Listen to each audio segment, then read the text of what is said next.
Protests have erupted in China's southern Guizhou province over a new cremation mandate, with villagers taking to the streets and confronting local officials, according to reports from the region.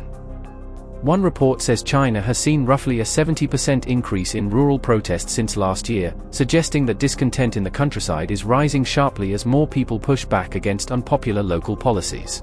The UK publication The Guardian on November 25 reported the latest flare-up in Guizhou, noting that the unrest began over the weekend. Local officials had ordered that all deceased residents should be cremated rather than buried, arguing that this change was needed to save land and better manage limited space. The Guardian cited a Guizhou villager who appeared in an online video, apparently making remarks against President Xi Jinping while denouncing the forced cremation rule and demanding respect for local customs. The villager was reportedly heard saying, quote, "If the Communist Party is digging up ancestors' graves, go dig up Xi Jinping's ancestral tombs first," unquote.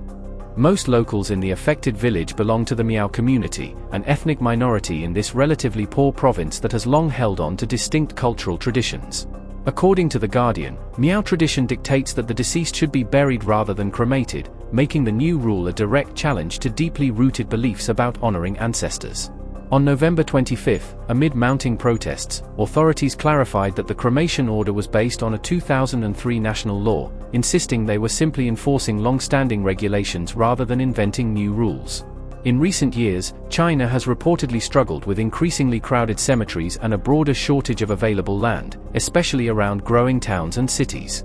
Beijing has been urging people to consider alternative funeral practices, including so-called green options such as sea burials, in an effort to ease pressure on land resources.